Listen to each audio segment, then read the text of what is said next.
Olá, gente, tudo bem? Sejam bem-vindos a mais um episódio do podcast do Repilago. Vamos juntos discutir infância, discutir adolescência e os principais desafios que nós, família, rede de apoio, escola, sociedade, enfrentamos nessa tarefa de educar, os nossos filhos para o mundo. O Repilago tem na sua essência o cuidar. E não só das pessoas, mas também do meio ambiente em que vivemos, das relações que se constroem nesse dia a dia de contato com o outro e com a natureza. Bom, hoje nós vamos discutir como ensinar crianças e adolescentes a decidir. Comigo nessa tarefa está aqui o Vitor Cunha, diretor do Repilago, meu parceiro nesse podcast, e a gente recebe hoje a Mônica Peçanha, que é psicóloga e psicanalista pela USP, a Universidade de São Paulo, e a Marina Tiso, que é psicopedagoga, diretora do Whole Child Development da Camino School. Sejam muito bem-vindas, é um prazer recebê-las aqui no podcast do Repilago. A primeira pergunta para você, Mônica. A gente está falando de ensinar as crianças a decidir. A partir de que momento elas podem, tomar decisões? A gente pode demandar isso delas? A gente tem que descer uma camada, então. Porque tomada de decisão e fazer escolhas são coisas diferentes, né? Então, vamos descer um pouquinho. Então, a criança ali por volta dos 2 anos já começa a ter interesse por preferências, né? Eu quero a blusa verde, não a laranja. Então, isso já é um processo de escolha. A tomada de decisão acontece muito mais lá na frente. Mas olha que interessante. As crianças, elas podem aprender a fazer boas escolhas desde pequenininha. Pequenininha? Bem quanto? pequenininho. Bem pequenininha? Bem pequenininho. Quando a gente fala de crianças pequenas, a gente está falando de uma criança com 2, 3 anos já fazendo boas escolhas. Por exemplo, ela pode identificar no sentimento dela onde ela se sente melhor. Em um quarto arrumado ou em um quarto bagunçado. A criança já consegue saber essa diferença. Eu me sinto melhor no quarto arrumado, mas eu não quero arrumar. Então, percebe? Ela já pode fazer uma escolha, porque ela já tem um sentimento ali sobre isso. Então, a gente vai ajudar essa criança. Bom, mas você me disse que você gosta do quarto arrumado. Você quer ajuda para arrumar? Quero. Ou então, eu não quero porque eu tô com preguiça, eu não quero fazer. E aí, essa criança começa a espalhar mais ainda o brinquedo, deixar os pais de cabelo em pé, enfim. Então, desde pequena, essa criança pode fazer escolhas guiadas. E aí, ela vai aprendendo a fazer boas escolhas para tomar decisões assertivas, né? A gente está falando de criança pequena, criança um pouquinho maior, né? Então, a gente, por exemplo, eu prefiro fazer a lição de casa logo quando eu volto da escola, porque depois eu tenho tempo para brincar, do que, de repente, ter tempo para brincar e depois fazer a lição de escola, porque eu tô com preguiça, tô cansada, e aí vai, né? Percebe? Essa criança ela já tem uma noção do que ela sente, onde ela sente melhor, o que ela prefere. Dentro desse lugar de preferência, ela pode dizer, prefiro fazer antes de brincar, porque depois eu fico livre. Quando ela for tomar uma decisão, por exemplo, com 14, 15 anos, que ela tiver que tomar uma decisão mais dura, uma decisão perigosa, essa criança vai saber localizar esse sentimento. O que é que eu prefiro? Eu prefiro, ou eu me sinto melhor, ou eu me sinto confortável dizendo não ao álcool, ou eu me sinto confortável dizendo sim? Uhum. Porque essa criança aprendeu desde pequena onde fica o desconforto. Causou desconforto? Opa, não é legal. E aí os pais têm que ajudar a nomear esse desconforto gerado com cada uma dessas escolhas possíveis. Sim. E aí isso começa de pequeno, né? A gente parou em uma situação aqui na adolescência mais dura, mais difícil, que entra uma conversa difícil dos pais, mas essa criança aprendeu desde cedo a perceber onde existe um desconforto. Uhum. Opa, se eu estou sentindo desconforto com isso que estão me oferecendo, é porque não é uma boa escolha. Eu vou tomar uma decisão errada. Ou eu vou me precipitar. Deixa eu falar com meus pais. Deixa eu falar com um amigo mais velho primeiro. Deixa eu conversar com um professor. Entende? Então, a gente, desde pequenininho, entrando nesse lugar de onde você prefere, onde você se sente mais confortável, essa criança aprende a fazer boas escolhas. E aí ela pode tomar boas decisões. Marina, como é que é isso na escola, no ambiente escolar, né? Os pais, muitas vezes, tomam as decisões pelos filhos, principalmente quando eles são pequenininhos, né? porque sabem ali, obviamente, o que é melhor, o que não é. Qual que é o papel da escola quando a gente pensa nesse amadurecimento para que escolhas comecem a ser feitas? É bem parecido. O que vai mudar muito é a maneira como vai ser organizado isso e mostrado para a criança. Porque a escola é o ambiente que ela vai se relacionar no coletivo. Então, implica que a minha escolha também pode prejudicar meu amigo, né? Ou prejudicar os meus colegas que estão na minha mesa. E aí dá uma ampliada nisso. Começa a ficar mais palpável, né? Porque em casa a decisão é no dia a dia. E muitas vezes é dela só, né? E aí na escola isso vai ampliar. Então é muito comum as famílias falarem: poxa, mas em casa isso não acontece, né? Ele não fica bravo na hora de fazer uma escolha. É porque a escolha ela é né? É uma escolha só pensando em si. E aí, quando chega na escola, esse é o grande exercício, de pensar no coletivo. Porque às vezes é uma escolha que impacta o outro, ou uma escolha coletiva, ou uma escolha que não depende só da vontade dele, né? E é coisa mínima, né? Desde eu quero pintar de amarelo, e o amarelo que eu quero pintar o meu sol está sendo usado pelo meu colega. Então, é a escolha, eu vou esperar ou eu vou tirar da mão do meu amigo, né? Isso numa criança pequena... Ela vai experimentar, tirar, ver qual que é a reação do outro. Ou vou escolher pintar o sol de laranja. Ou esperar ir pintando a nuvem, né, de outra cor até o amarelo ficar disponível. Então, e o legal é isso, né? Que do ambiente de casa para a escola, ele tem essa oportunidade, né? De vivenciar o coletivo. Isso quando a criança não tem irmãos em casa é mais fácil de identificar? Porque... Às vezes, quando é um segundo, terceiro irmão, ele tem que... Né, ele já nasce nesse contexto, né? Sim, mas em casa ainda, os espaços são muito delimitados, né? Tem o quarto, tem a mesa de cada um, talvez, ou vai ter cada um o seu material. E na escola, não. Né? Pode até ser que cada um, dependendo da escola, cada um tem o seu material. Geralmente, as escolas de educação infantil... propositalmente faz esse material compartilhado, porque faz parte, né, do aprendizado dividir. Mas em casa, geralmente, cada um tem seu material, cada um tem o seu espaço mais delimitado e eu tenho que dividir o espaço com no máximo 5 pessoas da minha casa. Na sala de aula, isso vai ampliar, né, para 8 colegas de sala, né? Isso numa sala pequena, com poucos colegas. Mônica, só que às vezes essa tarefa de deixar o filho escolher demanda tempo dos pais. Nem sempre a gente tem esse tempo para deixar ele olhar ali todas as roupas que tem, o que combina com o quê, do guarda-roupa, eu vou com essa camiseta ou não, né? Qual que é a importância da gente, às vezes, deixar que a criança tome as próprias decisões, mesmo sendo coisas assim, não combina, né? Dói um pouco quando a gente vê e vai usar aquela blusa de bolinha com aqueles shorts, né? De uma cor que não tem nada a ver, né? Como é que os pais têm que fazer para deixar com que esse espaço flua? Bom, eu acho que a gente precisa primeiro dar conta da nossa própria expectativa. Porque a nossa expectativa vai contar a história do tamanho da nossa frustração, né?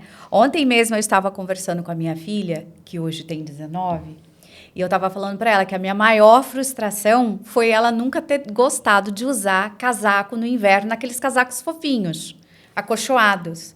Porque ela dizia que ela era gelada e ela não queria aquilo. E até hoje ela nunca usa um casaco tão quentinho, né? Como uma mãe idealiza. Então eu falei para ela, a minha maior frustração foi essa. Você não usar o casaco fofinho. Lembra? Tinha o rosa e tinha o roxo. E eu odiava os dois. E ela não usava. Então, assim, a expectativa era... Quando eu ia levar ela para a escola, todas as crianças estavam muito acolchoadas. Então, qual era a minha expectativa? Eu preciso ser essa mãe, que não deixa o filho sentir frio, né? Que dá um casaco desse fofinho para o filho. Olha o tamanho da expectativa. Eu tenho que ser igual às outras mães, né? Então, por isso que eu estou trazendo a ideia de que, primeiro, a gente cuida da nossa expectativa. Quem você é como mãe, como é o seu filho, né? Como que você vai permitir essas escolhas? Porque eu tive que abandonar o casaco. E fui para outras coisas. Então, ela gostava de outras coisas para se aquecer. E fui olhando para essa escolha que ela podia fazer dentro da minha expectativa. Então. Ou seja, ela não pode passar frio, não importa o que ela vai vestir. Perfeito, Rita. Porque a expectativa que gera uma frustração muito grande na gente é a expectativa elevada. Então, na minha expectativa elevada, tinha que usar o casaco fofinho, acolchoado. Na minha expectativa real, para ser uma mãe verdadeira, né, vamos dizer, uma mãe real, minha filha não pode passar frio. E dentro disso, eu olhei para a minha expectativa, olhei para a escolha dela e deixei ela ser livre nessa escolha. Né? Quando a gente pensa, você até falou, né, do espaço dividido que é a casa, né? A casa realmente é um espaço muito diferente da escola. Né? E em casa, a gente tende a ter uma voz do eu mando, você faz. E esse filho, ele fica tentando fazer escolhas e não consegue. E a gente entra nesse espaço por conta da expectativa. Você vai fazer porque na minha expectativa ser filha é isso e ser mãe é isso. Então, ser por isso filha é me obedecer nesse tempo, fazendo as coisas do jeito que eu quero. Exato. E aí uma coisa que eu tenho aprendido muito, né, na minha profissão, lidando com tantas crianças, com tantas famílias, é que pode ser do meu jeito, mas pode ser do seu também. Entendeu? Então, pode ser do meu jeito e do jeito do outro também. E aí a gente vai cedendo um espaço aqui, um espaço ali, a gente vai fazendo escolhas melhores, vai entrando nesse lugar de entender esse desconforto. Por que eu tenho que ser essa mãe que veste o filho igual a todo mundo? Que desconforto? Que história está me contando esse desconforto? Lembra que a gente falou sobre olhar para o desconforto? Então, o que esse desconforto quer me dizer? Se tem um desconforto, tem uma história a ser contada. Né? De que tipo de mãe eu sou, se eu estou em um lugar muito rígido, se eu não estou deixando fazer escolhas. Então, a gente tem que ter sempre esse lugar. E aí, no caso da criança que quer usar a camiseta de bolinha com short xadrezinho que não combina, é olhar para você e falar que tipo de mãe que eu quero ser a mãe com o filho com a roupa combinando, né? É isso. E aí você fala, bom, e qual que é a vantagem da gente deixar que o filho escolha, por exemplo, nessas pequenas coisas? Bom, a gente poderia falar duas coisas, né? Autenticidade e espontaneidade, que são duas coisas extremamente importantes para a saúde mental, né? Então, quanto mais autêntico esse filho mais saúde mental ele tem. Quanto mais ele consegue... Gente, não estou dizendo que a gente tem que deixar os nossos filhos dizer não para tudo. Mas quanto mais não essa criança consegue dizer, mais significa que o cérebro está se desenvolvendo de forma saudável. E quando a gente fala de espontaneidade, a gente está contando de uma criança que, de repente, é saltitante pela casa e ela está sendo espontânea nesse salto, né? Então, ela anda pela casa saltando. A criança pequena anda assim, né? Saltando pela casa. Aí, na adolescência, eles começam a arrastar. É um pouco assim. Mas a espontaneidade vai trazer uma possibilidade dessa criança ter saúde mental porque ela não é reprimida, entendeu? Então, se ela está o tempo todo saltando pela casa e a gente fala, para de correr, para de pular, para disso, para daquilo, essa criança vai se fechando e ela vai ficando com menos desejo de experimentar algo que talvez seja importante. Então, de repente, vai chegar na escola e não vai sentir tanto prazer no conteúdo novo apresentado. Ou vai para um passeio e não vai se socializar tanto porque vai ter medo. Então, percebe? Duas coisas aí são importantes. Autenticidade, deixar essa criança ser autêntica. E espontaneidade. Quanto mais espontâneo, mais saúde mental. Marina, agora como deixar que as crianças sejam autênticas, né? Que sejam criativas, dentro de limites, né? Porque a gente pensa assim, caramba, mas e aí não colocamos limites, né? Temos ali 10 minutos para sair e a criança está ali, né, sendo criativa e o relógio está falando para a gente que vamos perder um compromisso, né? Qual que é o balanço entre as duas coisas? É bem delicado, ainda mais na escola, que tem os limites muito definidos, exatamente porque a gente está no espaço coletivo, né? E as decisões precisam pensar no grupo, né? É um exercício. Eles vão querer fazer cada coisa, né? Dependendo da idade, né? Tem uma fase que eles são ainda mais egocêntricos e estão muito ainda voltados para eles mesmos. Eles querem fazer o que tá legal naquela hora, o que é gostoso de fazer, né? E às vezes tá fazendo com tanta dedicação que realmente pra gente é delicado. Poxa, tá se dedicando tanto, vai ter que parar essa atividade para ir para aula de artes lá no ateliê, né? Porque vai todo o grupo e tudo.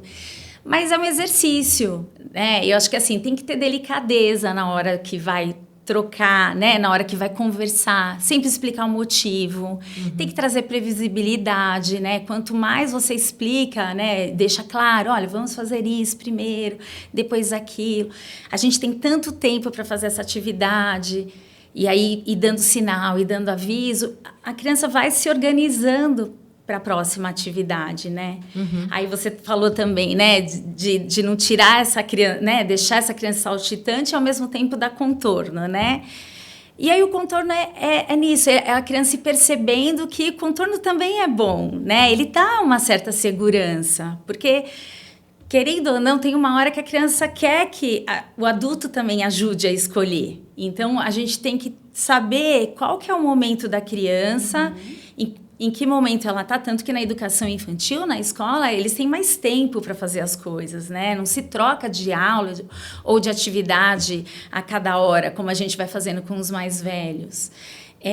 A gente trabalha muito com centros de atividade, então eles têm o poder de escolha também, né? Tem um objetivo, não quer dizer que a escola não tem objetivo desde cedo, tem objetivo, mas tem atividades diferentes que a criança possa circular. Ela pode ficar mais tempo no que ela quer ficar, ou se ela começou, terminou e quer trocar, ela também tem esse poder de escolha, vamos dizer assim.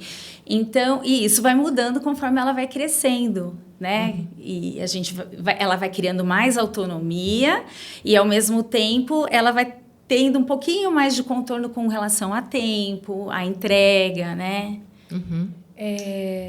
Posso aproveitar Claro. esse gancho e trazer assim também para os pais que estão assistindo a gente uma dica interessante, que quando a gente pensa em limite, em contorno, a gente tem uma ideia muito dos nossos avós. Então eu não posso dar limite porque hoje diz que é diferente. Calma. A questão é que a criança precisa saber o que esperar do adulto. Né? Então, se eles chegam lá no consultório, então na minha sala tem um sofazinho, e é super gostoso que ele é macio. Então, eles chegam, quando eles estão super familiarizados com o ambiente, eles aprontam, né? Então, vai lá no sofá, pula, pula, pula, pula. Então, como é que eu trago esse contorno? Essa criança precisa saber o que esperar de mim. Então, todas as vezes que essa criança sobe, eu pergunto se ela quer ir para o quintal para a gente pular corda. Porque eu estou entendendo que existe ali uma necessidade psicomotora acontecendo, que é o pular no sofá, e estou entendendo que essa criança precisa de um contorno. E aí eu não fico o tempo todo, desce do sofá que você vai quebrar o sofá, desce do sofá senão você vai quebrar a cabeça. Não. Quer ir para o quintal? A gente pode pular corda lá. Não, não quero. Então, meu amor, você precisa descer do sofá, porque a gente vai fazer outra coisa agora. Né? Então, o que isso significa? Se eu mantenho essa postura, essa criança chega no consultório e ela fala assim, quero ir para o quintal hoje. E aí, tudo bem, a gente vai para o quintal e faz a terapia no quintal. Ou ela vai chegar e ela vai escolher uma coisa para fazer e a gente já vai sentar no tapete, né? Estou falando de criança pequena, porque os maiores já sentam no sofá. Então, o que eu estou fazendo com essa criança? Dando para ela a noção de constância que gera segurança. Aí vem uma outra história. Dentro desse lugar de escolhas e de limites, né? Vem a história do eu fiz isso comigo. Né? Então, por exemplo, a gente jogou. Vamos guardar o jogo. Não quero jogar. Não quero guardar. Né? Às vezes tem uns pequenininhos que não querem botar o tênis e sair correndo para encontrar a mãe para ir tomar sorvete. E aí eu tenho que chamar essa criança, olha, mas você escolheu esse jogo que tinha muitas peças e agora a gente precisa guardar, porque a próxima criança que entrar precisa receber a sala como você encontrou. Então eu dou a essa criança a noção do eu, do eu fiz isso, eu fiz essa escolha, para ela entender também a noção de consequência, porque a consequência também é boa. Ela chegou e encontrou a sala organizada, pronta para ela escolher o que ela quisesse. Ela vai sair e vai deixar a sala do mesmo jeito. Então, o que eu quero mostrar é que quando essa criança tem a noção de que ela fez a escolha, ela dá conta.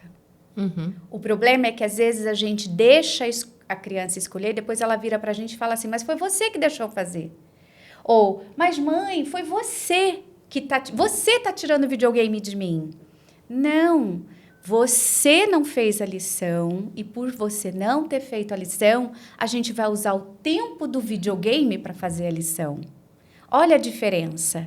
Então, existe um contorno, existe um limite carregado de consideração, de empatia, que é muito diferente do limite quando a gente fala na palavra limite, lembra dos nossos avós ou dos nossos pais.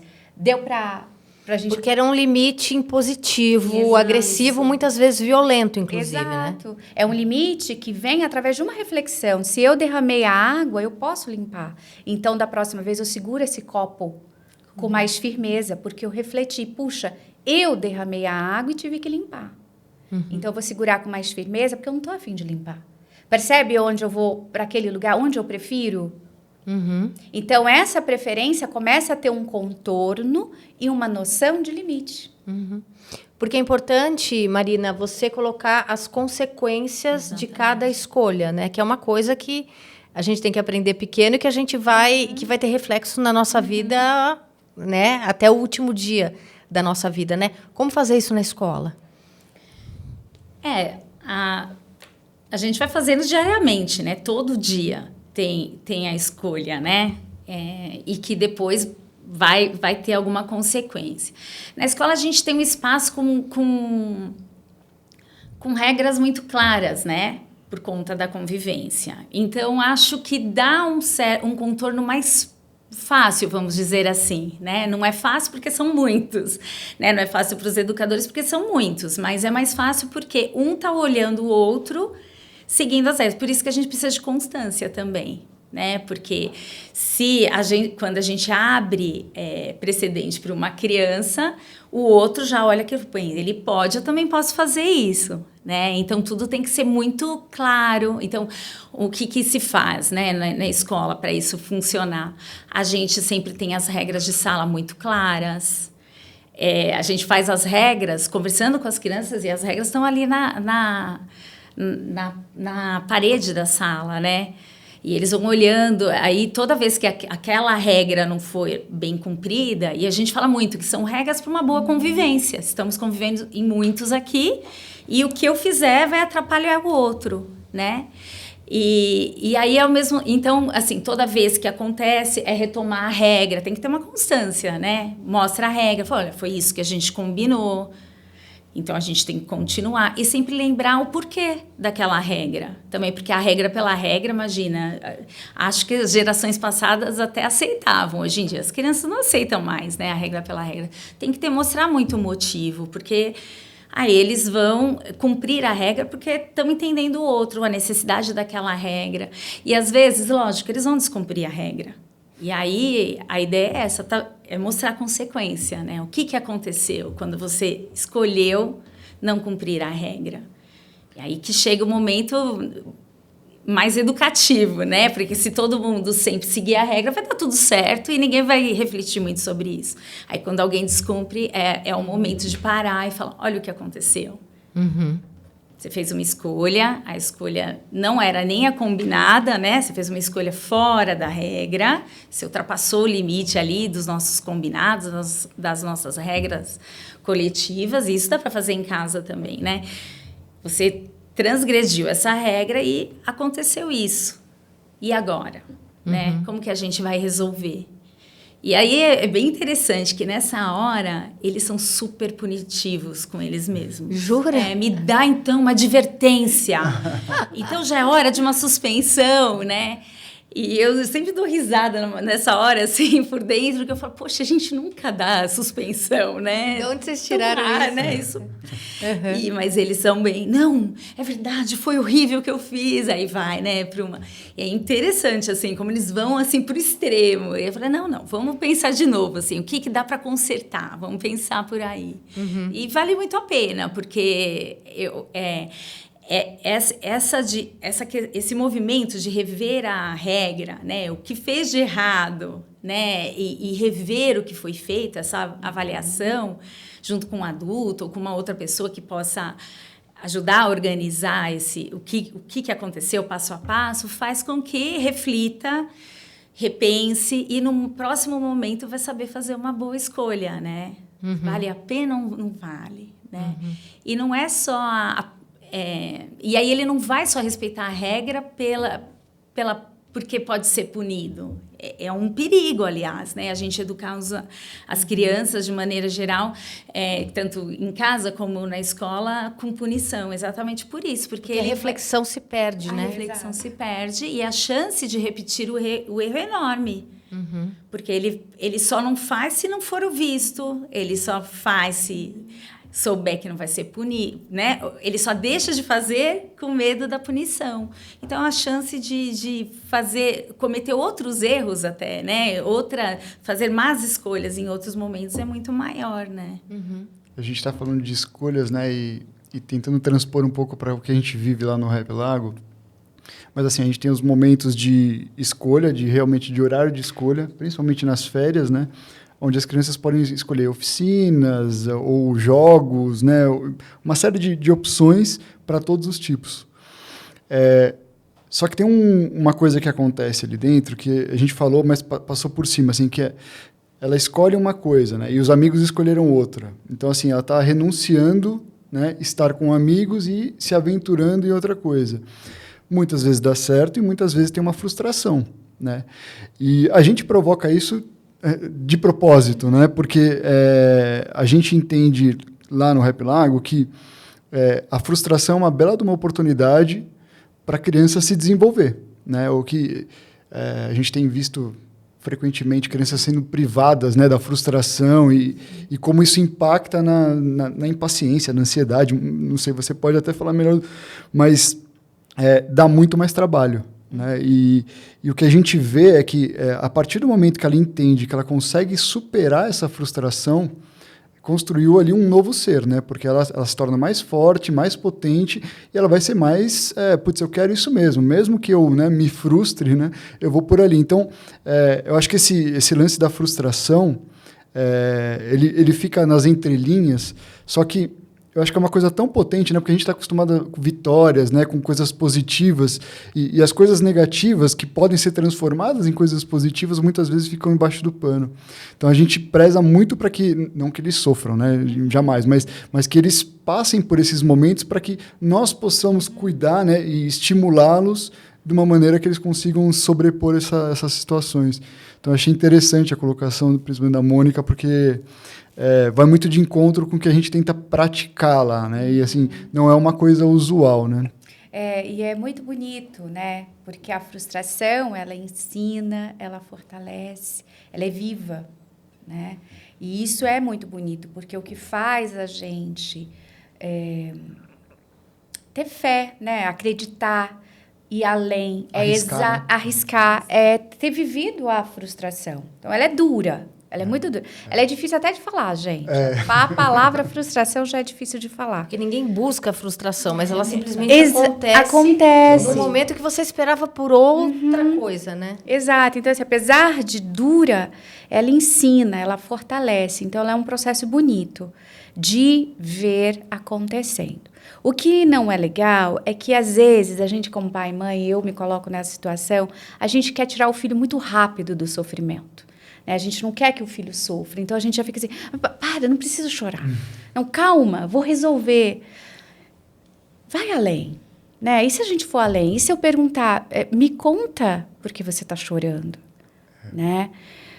Meu amigo pegou o lápis amarelo e eu queria usar o lápis amarelo. Você tinha outra opção? Eu vou além para entender né? Não tinha outra opção. Tá bom, e o que você escolheu fazer na hora? Eu fiquei com muita raiva, queria bater nele, né? Ok, você fez isso? Não, que bom, filho, você deu conta da sua raiva. Que bom, você deu conta da sua frustração. Sinto muito, você sentiu mesmo. A gente sente. É chato. É chato, mas e agora? Como é que você vai fazer amanhã? Amanhã eu vou levar meu estojo, eu não vou esquecer. Percebe? Então, a frustração, ela é dura, mas ela fortalece, ela ensina e ela traz a gente para um outro espaço. E aí a gente, de novo, enquanto mãe, enquanto pai, enquanto educador, vai precisar ter esse olhar, né? De tipo, eu preciso tirar muito rápido do sofrimento ou eu posso ir além, né? Posso deixar entender ali aquele momento, que é o que você falou. A gente não vai deixar a criança sofrendo, né? Não é isso. Mas eu preciso tirar rápido, porque isso dói em mim. Com toda certeza. Dói muito. Se era uma pergunta... Não é? Então, mas se está doendo em mim, não é sobre ele. E aí a gente está com uma visão a curto prazo, né? Exato. Resolve ele na hora, mas lá na frente isso reflete de alguma maneira, né? E uma coisa interessante que eu vejo é que as crianças se resolvem. Elas se resolvem. Vai ter um ecossistema ali que Exato. É incrível. Eles se resolvem. A gente é que gosta de meter o bedelho. Agora, pegando esse racional, né, desses pais que não deixam as crianças se frustrarem, muitas vezes os pais não deixam as crianças fazerem as próprias escolhas, né? E isso acho que vai ficando mais evidente conforme eles vão ficando mais velhos, né? Porque quando eles são pequenos, as escolhas ali são limitadas e são meio óbvias, né? Pais que escolhem o que é melhor para o filho, qual é a melhor escola, qual é a melhor carreira, momento de fazer vestibular ou não. Qual que é o termômetro? Como é que você vê isso? Porque muitas vezes eu acho que a escola tem esse olhar que às vezes os pais não têm, né? De falar assim, caramba, deixa ele ser ele mesmo mais um pouquinho, né? Como é que você vê os pais, obviamente, querendo ajudar, mas ali meio que atrapalhando porque está querendo ditar escolhas que muitas vezes poderiam ser mais pessoais? Bem, a gente vê isso o tempo todo, né? Acho que até é um mal do momento, né? Assim, essa questão de achar que o filho tem que ser feliz o tempo todo, né? E também de achar que quando escolhe para o filho, tá dando segurança para o filho, né? Sem pensar que fazendo isso desde pequenininho e continuar fazendo isso na vida toda, você vai ter um filho cada vez mais inseguro, um filho com dificuldade de tomar decisões, com dificuldade de saber o que é melhor para ele, o que o faz feliz realmente. E aí isso, né, a gente está falando desde pequenininho, e isso quando chega na vida, né, da adolescência e tudo mais, isso fica escancarado, né?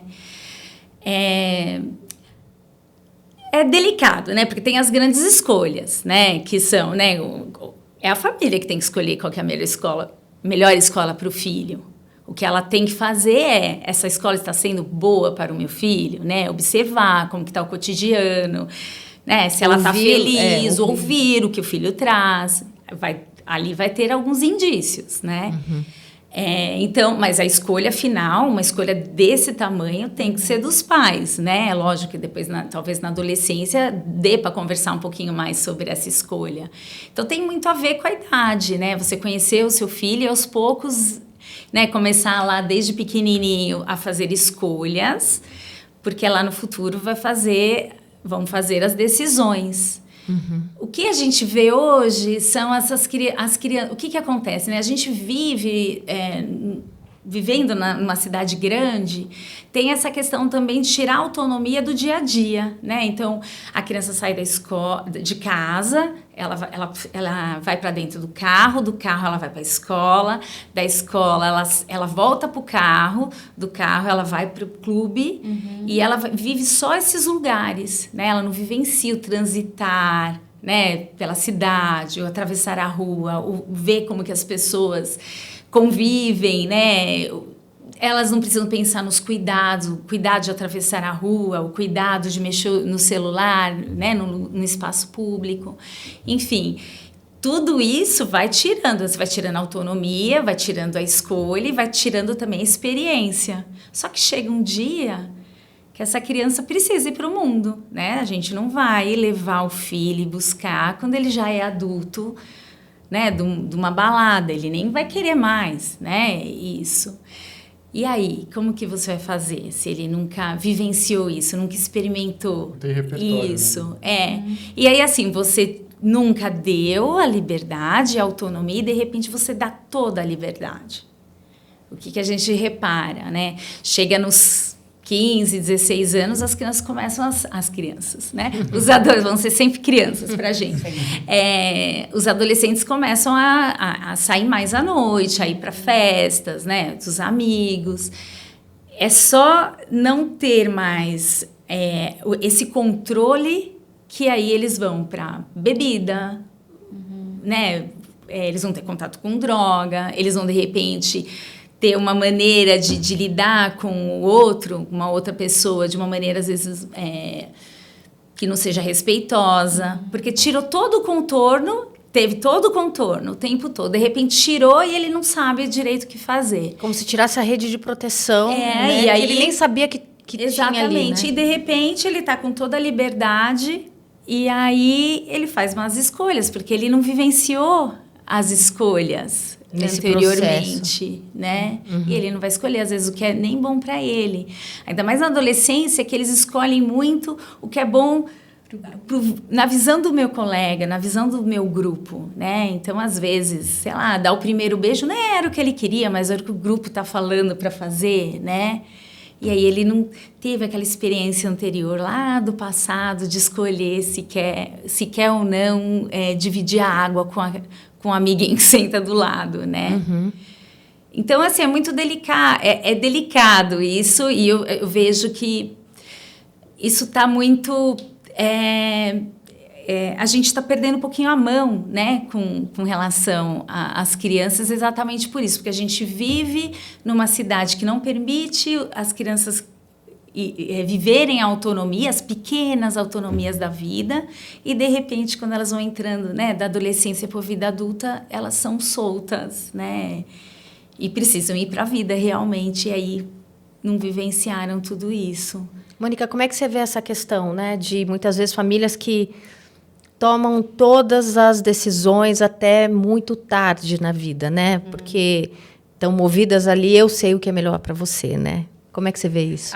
Eu acho que é tão triste, né? Pensando assim no geral, como quando esse adolescente deixa de ser criança, né? Enfim, ou quando ele deixa de ser um adulto.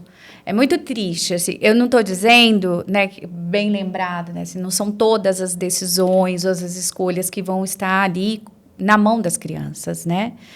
Mas é muito importante esse jovem ser preparado, porque é o que você falou, elas entram e saem do carro, entram e saem do clube e voltam para casa, né? Então, elas estão sempre muito protegidas. Claro que a gente está falando de uma classe social que tem essa estrutura, né? Mas é muito triste porque esse filho ele sempre vai ter que ser o filho idealizado e não o filho real. Porque se esses pais estão o tempo todo nesse controle, essa criança só pode existir de um jeito, que é o jeito dos pais e não o jeito dela. Lembra que eu falei? Pode ser do meu jeito e do seu jeito também. Então, eu sempre falo, né, quando eu chamo os pais para um processo de orientação, olha, vamos aprender a confiar? Porque confiar é melhor que controlar. Ah, mas eu tenho medo que aconteça alguma coisa. Eu também. Mas a gente vai precisar confiar. Confiar na educação que você deu, confiar no processo de amadurecimento da criança ou do jovem. A gente vai precisar fazer isso. Porque o controle, ele só vai contar a história para quando esse jovem estiver livre, que ele não soube ou ele não aprendeu, né, a estar livre. Livre em bom sentido, porque né, vai para uma festinha, enfim. Então, a gente precisa aprender, talvez, a vir para esse lugar de confiança, que é mais doloroso para os pais. Né? Porque eu, por exemplo, esses dias eu falei lá nas minhas redes sociais, né? Gente do céu, ninguém me contou que é mais difícil ser mãe de um jovem adulto do que de uma criança. E Muito mais. Muito mais difícil. E por quê? Porque até então eu tinha um controle, não é? Eu sabia onde estava, né? Eu sabia que estava na casa de uma amiga, que estava fazendo trabalho, que estava no churrasquinho de não sei de onde. A gente tem essa sensação de controle, né? Essa falsa sensação. Agora não, agora ela está por ela mesma, ela vai para a faculdade, eu não sei se ela saiu para almoçar depois, ou se ela está na biblioteca estudando, porque eu estou lá no meu trabalho. E eu não vi se ela chegou, se não chegou. Percebe? Então, a gente precisa estar em um lugar de confiança, senão o nosso coração vai doer muito. Porque você vai estar sempre assim, e agora o que eu faço? Onde está? Deixa eu ver onde está. Não trabalha, não faz outras coisas e vive em função desse filho. E aí esse filho não pode respirar, ele vai ter sempre que estar em um lugar de um filho idealizado. Né? E para ser real esse filho idealizado, concorda que eu vou sufocar? Ele vai ter que cumprir ali com a tua expectativa, não com o que ele deseja. Exato. Então, de repente, ele vai escolher a profissão que você está falando e não a que ele tem o desejo de fazer. Né? Vai escolher, de repente, andar sempre de um jeito e não do jeito que ele, de repente, gostaria. E isso vai murchando, assim, sabe, a autoestima. E essa criança vai crescendo em um lugar sem empoderamento. Mas eu não estou falando de um empoderamento qualquer, eu estou falando de um empoderamento de deixar você tranquilo, de deixar, assim, pai e mãe tranquilo. Puxa, meu filho consegue dar conta de tal coisa. É desse empoderamento. Então, eu sei que, de repente, ela saiu da faculdade e foi almoçar, então deixa eu confiar que, de repente, foi só almoçar e não sei lá, não foi fazer outra coisa que pode ter uma situação de perigo. Deixa eu confiar nisso. Por quê? Porque esse filho vai entregar. Ele vai devolver essa confiança. Agora, quando está muito controlado, muito apertado, esse filho vai mentir. Entende? E ele vai mentir por sobrevivência. E aí vai doer na gente, porque a gente vai achar que o nosso filho nunca vai conseguir ser ele mesmo, pertencer ao mundo de um lugar tranquilo, entenderam? Então, por isso que eu falo assim, confiar é sempre melhor que controlar. É fácil? Não é. Para mim está sendo muito difícil. Mas é um aprendizado. Né? Então, eu estou aprendendo a ser mãe de uma jovem adulta. Se eu estou aprendendo a ser mãe, de novo, qual é a informação que vem no meu sentimento? A informação que está vindo é que eu preciso confiar como eu confiei antes. Não é fácil. Não é fácil. E aí, uma dica assim, muito simples sobre essa questão, né, do confiar ao invés de controlar é: olha para você, porque a gente tem guardado o que a gente fez. A gente sabe o que a gente fez na adolescência, na nossa juventude. Né? Então, você vai conseguir, localizando a sua própria experiência, saber como confiar no seu jovem, né, no seu filho em casa, saber como confiar nas crianças lá no Happy Lago, entende? Vocês vão saber confiar na escola, porque você vai lembrar, mas eu fiz isso também. E às vezes a gente lembra até os motivos pelos quais a gente fez de um jeito e não de outro, né? Exato. Agora, quais são os bons exemplos que os pais podem dar quando a gente pensa nessa coisa de fazer escolhas e tomar boas decisões, né? Como é que a gente pode viver a nossa vida dando esse bom exemplo em relação ao que a gente faz com a nossa própria vida? Como é que você vê isso? É sempre legal lembrar que as crianças, nossos filhos, eles fazem muito mais o que a gente faz do que o que a gente fala para eles fazerem, né? Eles estão o tempo todo nos observando. E eu acho que, com certeza, a melhor opção, assim, é mostrar também que a gente faz escolhas, que às vezes a gente faz escolha e a escolha não foi a melhor. Às vezes a gente quer poupar, né, as crianças de uma situação, mas tem coisas, né, desde, olha, eu escolhi hoje fazer esse caminho e... Me dei mal. Olha só, se a gente tivesse ido por tal, né?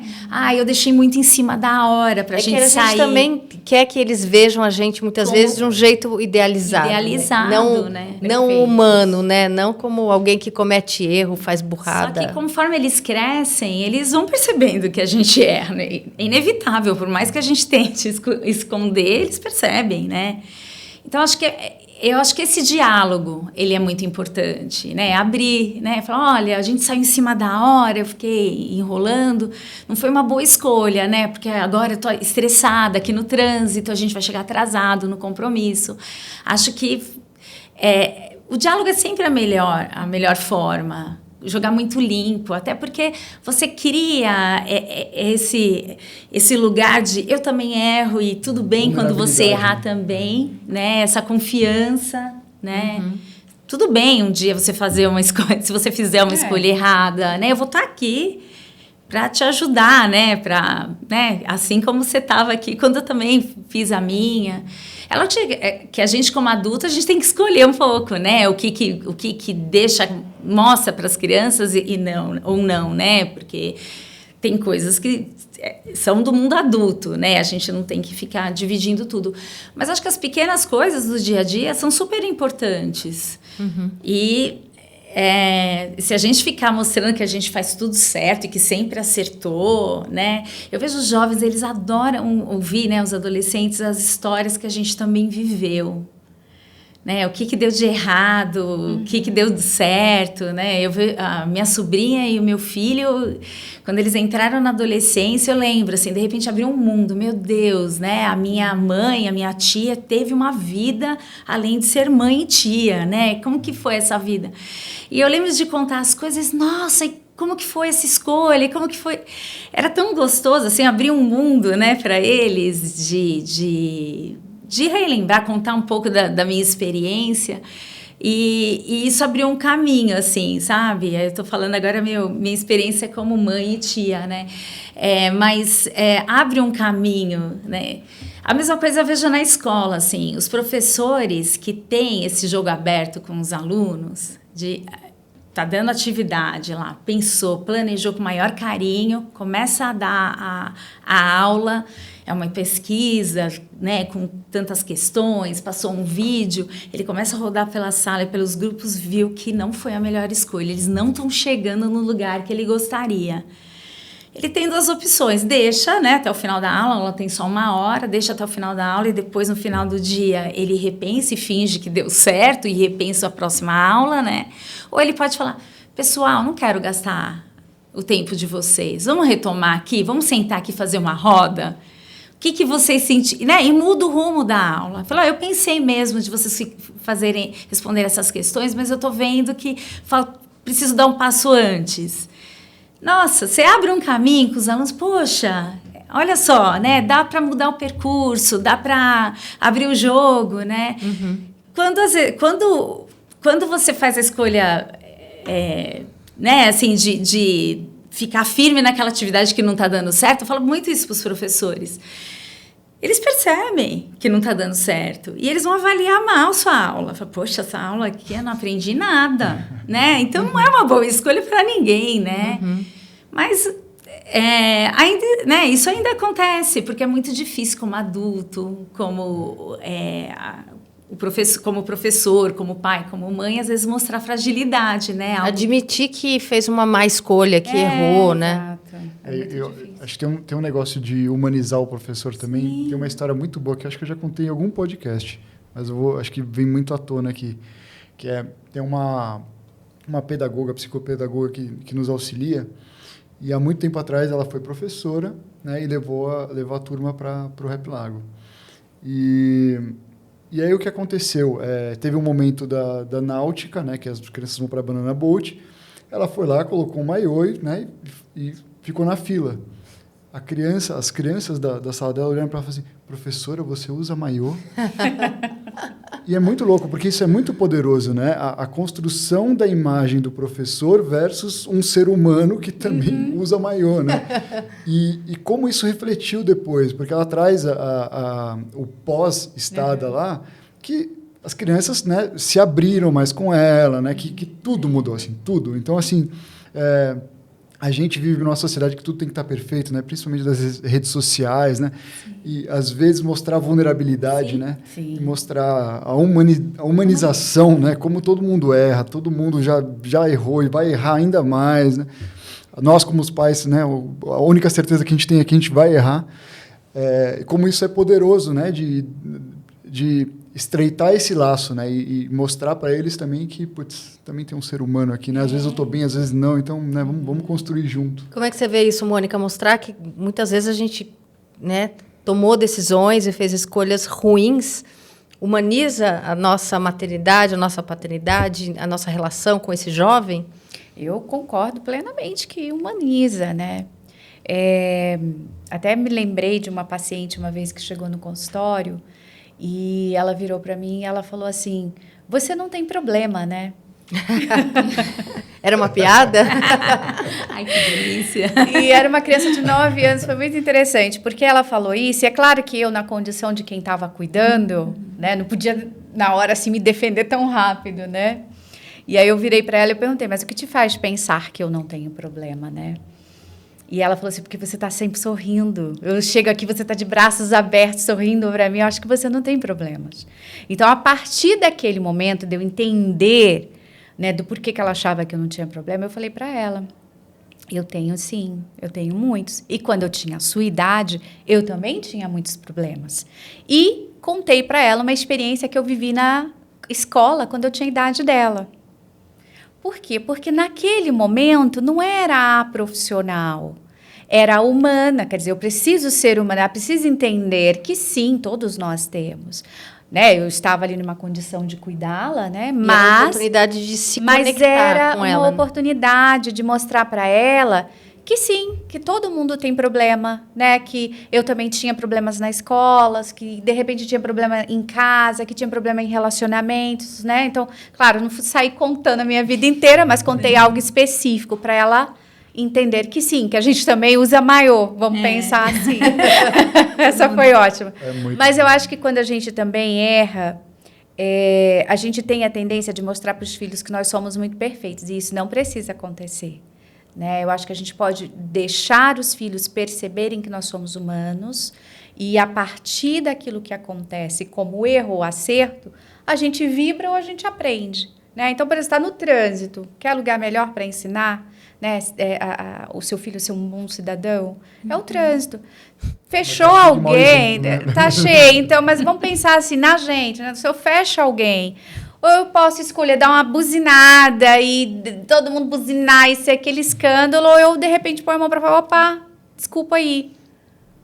Então, depende muito do que a gente vai escolher naquele momento. É fácil? Claro que não, gente. Tem hora que dá vontade de dar uma buzinada, assim. Aí eu só penso, Senhor, misericórdia. Né? Não é fácil mesmo. Mas a gente mostra a nossa humanidade ou dando a buzinada, ou botando a mão para fora, opa, me perdoa. Percebe? E essa criança, ela vai replicando isso. Por quê? Porque nós somos exemplos. Então, eu tenho que ser perfeita? Não, eu tenho que ser humana na medida que der para ser. Né? Então, assim, você bonitinha, certinha, na medida que der para ser também. Né? Eu não tenho que ser a profissional perfeita para nenhum paciente. Eu tenho que ser boa o suficiente para que ele se cure dos desafios dele, né? Para que ele aprenda a enfrentar a vida. E você é a mãe boa o suficiente para minha filha, e não a mãe perfeita. Isso significa que eu vou contar, sim, para ela dos namorados que eu tive, quais foram os fracassos, os sucessos, né? Vou contar para ela, vou esconder algumas coisas, né? Porque a gente esconde. A gente esconde até de nós mesmos. Exato, né? A gente quer nem lembrar de algumas situações. Então, a gente vai deixar a humanidade seguir o nosso caminho com os filhos, né? Uma hora você fica assim em silêncio, outra hora você vai lá e fala. Então, é isso. Então, para a gente ter, né, crianças, eu até falo assim, felizes e prósperas, que são crianças que conseguem prosperar independente do solo, né? Se o solo é fértil ou ruim, ela pode ser como um dente de leão, que é aquela florzinha que a gente sopra e ela voa, né? Aquela florzinha, ela germina em qualquer solo.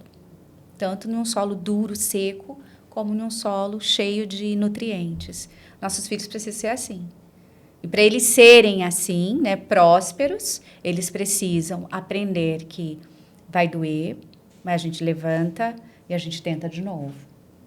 Eles precisam aprender a ter limite, né, a ter o contorno, e eles precisam principalmente da nossa consideração e da nossa humanidade na hora de educar. Porque foi-se o tempo que a gente só olhava para as crianças e elas obedeciam. Né? Foi-se o tempo, você falou assim, não é a regra pela regra. Né? Pelo contrário, as crianças hoje reivindicam o respeito e elas reivindicam a elaboração do que está sendo falado. Que bom, né? É uma ótima notícia. Bom, queria agradecer a presença da Mônica Peçanha, psicanalista, escritora, e também da Marina Tiso, que é psicopedagoga, coordenadora do ensino fundamental e do ensino médio da Camino School. Muito obrigada por vocês estarem aqui com a gente. Obrigada pelo Vitor, aqui meu companheiro nesse podcast. Já convido você, então, a assistir aos nossos próximos episódios, ao conteúdo que a gente está produzindo para vocês. Obrigada pela companhia. Até a próxima. Tchau.